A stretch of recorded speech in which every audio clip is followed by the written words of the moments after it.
What's up, Family Liberty? Drill Sergeant, aka Admin Doug here, and I'm here just to interject a little bit of politics, just a little bit, on this 21st day of Confederate Heritage Month.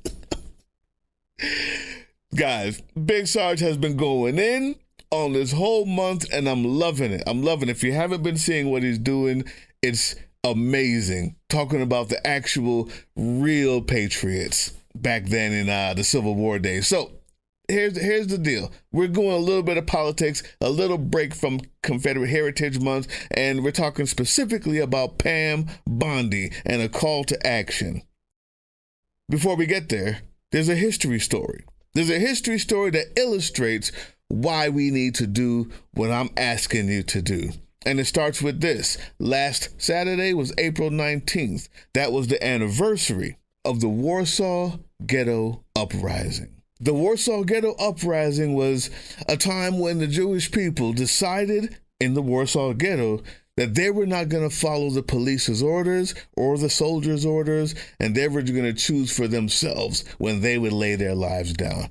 And I have the entire story from beginning to end on the other channel, Political Drain. Go to Political Drain on YouTube, you can see the whole thing. But this part of the story is what I want to talk about, and that is in January. You see, what happened was the left-wing Jewish combat organization ZOB and right-wing Jewish military union ZZW formed and began to train. A small resistance effort to another roundup in January 1943 was partially successful and spurred Polish resistance groups to support the Jewish in earnest. This wasn't the major one we're talking about, the Warsaw Ghetto Uprising, but because they had a little bit of success, that little bit of success helped buoy the spirits of others who thought that it was impossible to fight back. And in doing so, I can tell you that the lives that were saved, the people who escaped, the people who were willing to help because of being buoyed by that partial success can never be counted in numbers, only in hearts, minds, dreams, actions, history. We never stop. And not only because we think that we can win, but even when we think we can't, what we do to the confidence and the morale of others is at hand, at risk, is in play. Let me finish up here. Merrick Edelman, the last surviving ZOB commander who died in 2009, said their inspiration to fight was not to allow the Germans alone to pick the time and place of our deaths. He was one of the commanders of these groups, these left or right-wing groups that came together, that smuggled weapons, that told businesses to let them lend us your basement. Unfortunately, this time, the Germans decided to destroy everything, their own cities. But this is 1943. This is 10 years after all of this started, and there's no turning back. We're not there yet. There will come a time when the fascist baby orange monster, diaper-wearing booby pants, has so much power and has weakened the resistance so much that he would be willing to destroy entire cities, level them with bombs, in order to get rid of a few brown people with tattoos. But right now, he doesn't have to. Right now, we have a chance to stop what's inevitably coming. You have to see it. If you don't see it, what Merrick Edelman was talking about with being the chooser, decider of their own time of death, was because this is where the Germans were sending them on April 19th. Oh, one of those, yeah. See, that one of them is a concentration camp in Germany where they murdered people for being different. And the other is America's very own concentration camp in El Salvador, where people will also be murdered, tested on, abused, discarded, where they're planning to build a whole lot more to put undesirables in. Brown tattooed people. Next, maybe Democrats, socialists, the Red Scare, communists among us. Get them, kill them. We don't do acts just because we think that they'll win, that they will succeed. We do them because they buoy the spirits of everyone around us, because they clog the system, because they make people aware, because they change minds, because they inspire resistance even with the other side, the right wing, left wing. If you don't see where we're going, here it is. Does this look familiar? So my call to action may seem small, but it's not.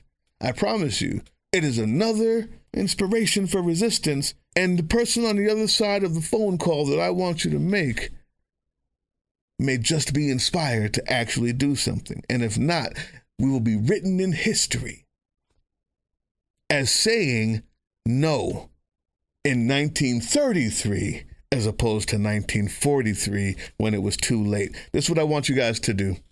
Attorney General, U.S. Attorney General Pam Bondi, there is a concerted effort to get her disbarred in Florida and in Washington, D.C.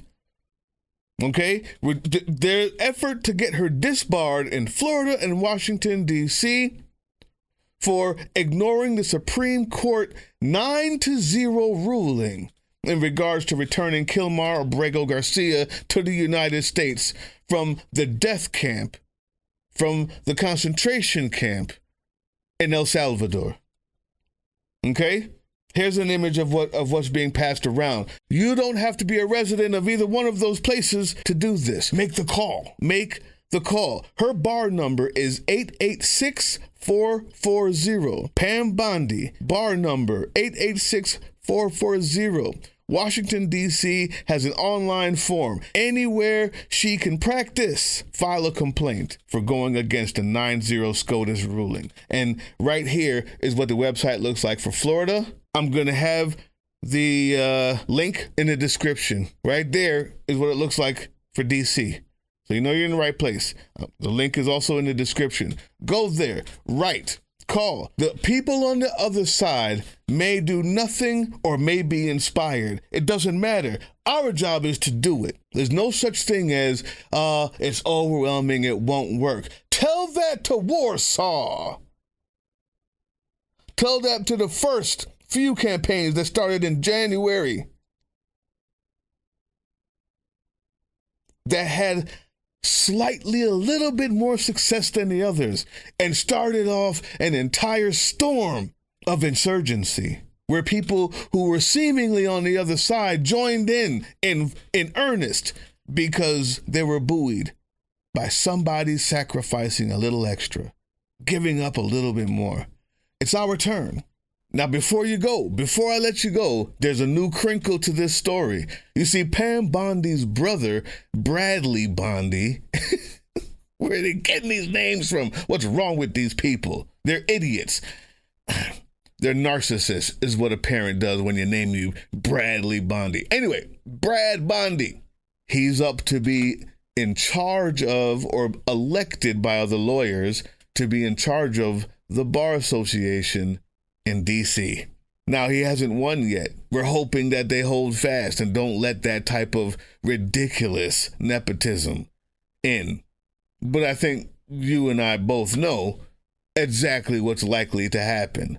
If he becomes in charge of the Bar Association, then all bets are off, and even trying to change a mind or two, because the threat of Big Brother, literally Big Brother Bondi, looking down on those workers, taking in these forms and these calls, may just be too great. So now is when we act. Now, right now. That's why? Because they're shoring up all of the loopholes. So we use them now like it's 1933. All right. If you made it all the way to the end without giving up, type right down there in the comment section, Drill Sergeant. I made it, Drill Sergeant. And yeah, you know exactly what time it is. And now it's time for the throw punch!